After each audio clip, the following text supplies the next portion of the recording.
KBC में करोड़पति पति। सूरज के जीवन का एक ही फंडा था कि मेहनत तो गधा भी करता है, घर बैठे जो कमाए समझदार वही होता है। इसीलिए उसने कभी नौकरी ही नहीं ढूंढी। इस बात से हालांकि उसकी पत्नी शिखा बिल्कुल भी अग्री नहीं करती थी, पर फिर भी सूरज को समझाना बेकार था। टीवी में कैसे बनोगे करोड़पति का ऐड देखकर उसे लगा कि बस अब तो घर बैठे ही वो करोड़पति बन सकता है, और उसके पीछे उसने अपने सारे सोर्सेस एक्टिव कर दिए। पैसा ही पैसा होगा। साले के पड़ोसी के बेटे का सोर्स निकलता है जो कि उसे शो में पहुंचा सकता है, और सूरज उससे मिलने चला जाता है। अच्छा, तो हमें मुकेश जी बता रहे थे कि आप हमें शो में पहुंचा सकते हैं। हाँ, उसमें कोई तकलीफ नहीं है। मैं कल अगर कोशिश करूँ तो इसी महीने में आपका नंबर आ जाएगा। अरे ये तो बहुत बढ़िया हो गया। अच्छा, वो सिलेबस और क्वेश्चन पेपर का कोई जुगाड़ है क्या? शाबाश बेटा, बहुत बढ़िया। कोई जुगाड़ नहीं है। तो वो वाकई में कुछ भी पूछ सकते हैं? हाँ, वो तो बच्चन जी पर है, जो पढ़ते हैं वो पूछ लेते हैं। पहली कोशिश फेल होने पर अब सूरज के सामने एक बहुत बड़ा सवाल था कि आखिर जवाब कहाँ से लाए। तब शिखा ने एक सजेशन दिया, क्यों ना सूरज अपने चचेरे भाई सुमित से मदद मांगे, जो कि यूपीएससी की तैयारी कर रहा था।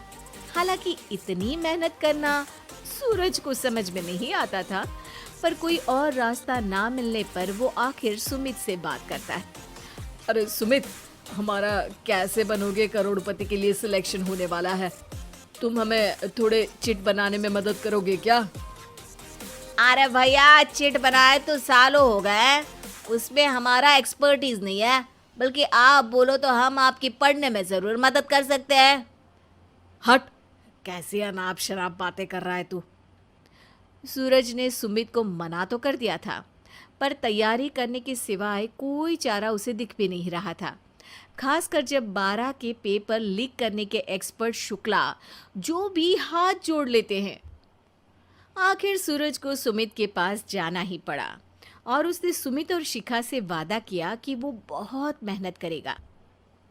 1 महीने की तैयारी के बाद फाइनल हुआ कि शो से 1 हफ्ते पहले एक ट्रायल खेला जाएगा, जहां पर सारे रिश्तेदार ऑडियंस की जगह पर होंगे और शिखा सवाल पूछेगी। दूर दराज से भी रिश्तेदार आकर हाजिर हो गए देखने कि आखिर कैसे बनेगा सुमित करोड़पति।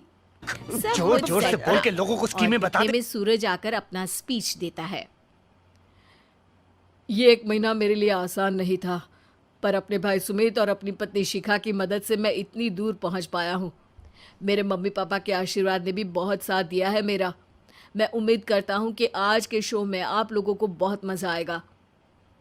साक्षी पहला सवाल पूछती है और पूरे कमरे में सन्नाटा छा जाता है। इंडिया में कितने स्टेट्स हैं? 3, सॉलिड, लिक्विड और गैस। अरे रुकिए, तो ऑप्शंस तो देने दीजिए। उसको सांस तो लेने देवे। बोल उठता है। अरे क्या मामा, आप तो पहले सवाल पर ही आउट हो गए। अरे बेटा, पहला सवाल तो ट्रायल होता है ना। अरे तुम अब देखना। देखने जैसी बात तो थी ही। सूरज को इतना शांत किसी ने नहीं देखा था।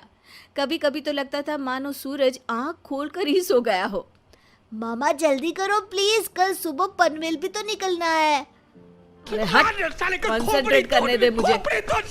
3 सवाल में 3 लाइफलाइन खत्म हो चुकी थी, और अब चौथे सवाल पर भी सूरज का मौन नहीं टूटा। पर सूरज अभी भी हार मानने को तैयार नहीं था। उधर हर कोई सूरज को छोड़ सुमित को देख रहे थे।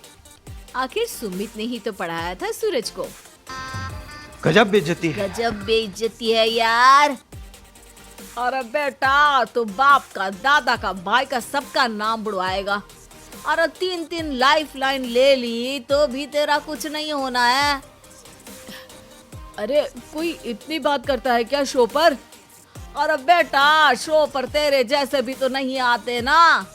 सूरज ये बड़ी की ये अच्छी जंग बात कही आखिर 1 घंटे बाद 5वें सवाल पर खत्म हो गई, जब उसने इंडिया के नेशनल बर्ड का नाम कहा, कौवा। अरे बेटा, मजा तो बहुत आया, बस थोड़ा टाइम पर खत्म होता तो आनंद भी आ जाता। ताने बारिश की बूंदों की तरह बरस रहे थे और सूरज को भी समझ आ रहा था कि ये करोड़पति बनना शायद उसके बस के बाहर की बात है। पर वो आखिर ये बात मान कैसे लेता? वो सख्त लौंडा जो ठहरा, उसने सोचा कि बेइज्जती तो हो ही चुकी है, पर अगर मैं हार नहीं मानूं तो शायद कुछ हो सकता है। शिखा, तुम देखना, असली शो में आग लगा दूंगा, आग, करोड़पति बनूंगा मैं। हाँ, सब्जियां खत्म हो गई है घर पे, ले आओ। पहले पति बन जाओ, फिर करोड़पति बनना।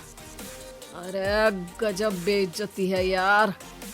बेटा, अभी तो घर पर ही हुई है, 1 हफ्ते में तो तुम देश के सामने करवा कर आओगे। वैसे जब टीवी पर जाओ ना तो बस अपने मम्मी का ही नाम लेना, ठीक है? कोई पूछे तो बोलना कि पापा नहीं है मेरे। अरे पढ़ाई की, पेपर निकलवाए, इतने सारे लोगों को खाना खिलवाया, क्या फर्क पड़ा? इसीलिए मैं कहता हूँ कि मेहनत तो गधा भी करता है, घर बैठे जो कमाए वही सिकंदर। लेकिन मामा, गधे भी जानते हैं कि हमारा राष्ट्रीय पक्षी मोर है।